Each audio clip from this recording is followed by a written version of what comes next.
മുത്തുസ്വാമി ദീക്ഷിതർ സംഗീതോത്സവവും ദേശീയ അവാർഡ് ജേതാവ് യു ജയൻ മാസ്റ്റർക്കുള്ള ആദരവും സംഘടിപ്പിച്ചു. ആനവാതുക്കൽ ക്ഷേത്രാങ്കണത്തിൽ നടന്ന പരിപാടി രമേശ് പറമ്പത്ത് MLA ഉദ്ഘാടനം ചെയ്തു. സജിത് നാരായണൻ അധ്യക്ഷത വഹിച്ചു. BSS ദേശീയ അവാർഡ് ജേതാവ് യു ജയൻ മാസ്റ്ററെ MLA പൊന്നാട ചാർത്തി പുരസ്കാരം നൽകി സംഗീത സാഗര ശ്രേഷ്ഠാദരം നടത്തി. ശിഷ്യർ പൊന്നാടകളും പൂച്ചെണ്ടുകളും ഉപഹാരങ്ങളും സമ്മാനിച്ചു. സംഗീതാർച്ചന നടത്തി ആദരവേകി. അഡ്വക്കേറ്റ് നാരായണൻ നായർ വടകര, കലൈമാമണി ചാലക്കര പുരുഷു, ദിവാകരൻ ചോമ്പാല എന്നിവർ വിശിഷ്ടാതിഥികളായി. ETK Prabhakaran, Rajesh NP Vadakara, EK Rafeeq, Sathyan Madakkara, advocate Santhosh, Harimohan, Pradeepan Mahe, Padmini teacher, Reshma എന്നിവർ സംസാരിച്ചു.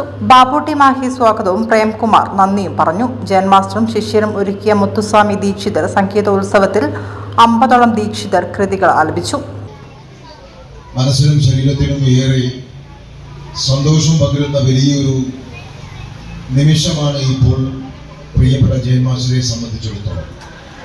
അർഹനായ ജയൻ മാസ്റ്റർ ഇന്ന് അവരുടെ ശിഷ്യസമ്പത്ത് എത്രയോ തവണ പലവട്ടം ഈ ക്ഷേത്രാങ്കണത്തിൽ വെച്ച് അദ്ദേഹത്തിൻ്റെ സംഗീതാർച്ചനയും അദ്ദേഹത്തിൻ്റെ പാട്ടുമൊക്കെ ഇവിടെ വെച്ച് നടന്നപ്പോൾ ഇത് തീർച്ചയായും അദ്ദേഹത്തെ ആദരിക്കാനുള്ള ഒരു മുഖ്യ സ്ഥലമായി പരിഗണിക്കുകയും അതുകൊണ്ട് തന്നെ അദ്ദേഹത്തിൻ്റെ ശിഷ്യന്മാർ ഈ ക്ഷേത്രാങ്കണം തിരഞ്ഞെടുക്കുകയും എല്ലാ ആളുകളെയും മുന്നിൽ വെച്ച് ഇവിടെ ആദരിക്കുകയാണ്. എനിക്ക് വളരെ നേരത്തെ പ്രിയപ്പെട്ട ജയൻ മാസ്റ്ററെ കുറിച്ച് എനിക്കറിയാം. വലിയ അടുത്ത ബന്ധമില്ലെങ്കിലും ഒരുപാട് തവണ അദ്ദേഹത്തെ ഞാൻ കേട്ടിട്ടുണ്ട്. പാട്ടിൻ്റെ ഏറ്റവും ഉന്നത ശ്രേണിയിലെത്തിയ അദ്ദേഹം, എനിക്ക് തോന്നുന്നത് അദ്ദേഹത്തിൻ്റെ ഏതാണ്ട് 500-ൽ പരം പിന്നണി പാട്ടുകൾ അദ്ദേഹം രചിക്കുകയും പാടുകയും അതോടൊപ്പം നാടകത്തിലായാലും കച്ചേരിയിലായാലും അതിനപ്പുറത്ത് ഒരുപാട് വിദ്യാർത്ഥികളെ സംഗീത ലോകത്തേക്ക് കൈപിടിച്ചുയർത്തിക്കൊണ്ട് അവരെയൊക്കെ സംഗീതത്തിൽ ഏറ്റവും മഹനീയമായ സ്ഥാനത്തെത്തിക്കാൻ അദ്ദേഹത്തിന് സാധിച്ചു എന്നതാണ് അദ്ദേഹത്തെ സംബന്ധിച്ചിടത്തോളം ഏറ്റവും വലിയ ചൈതന്യമായ കാര്യം എന്നിവിടെ സൂചിപ്പിക്കാൻ ആഗ്രഹിക്കുകയാണ്.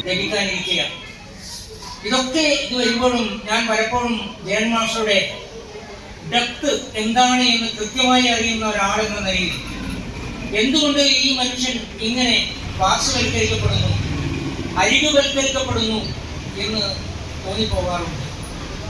അദ്ദേഹത്തിന്റെ സംഗീത ജീവിതത്തിലെ അവസാന നാളുകളിലാണ് അദ്ദേഹത്തെ പുറം ലോകം ഏറെയും അറിയുന്നത്. അതിൽ ഒരു വലിയ പങ്ക് വഹിക്കാൻ സാധിച്ചതിൽ എനിക്ക് അഭിമാനമുണ്ട്. ഇന്ന് നാട് അദ്ദേഹത്തെ തിരിച്ചറിയുകയാണ്. ഒരു നാട് ചരിത്രത്തിൽ അടയാളപ്പെടുന്നത് ആ മണ്ണിൽ പിറന്ന സർഗ പ്രതിഭകളിലൂടെയാണ്.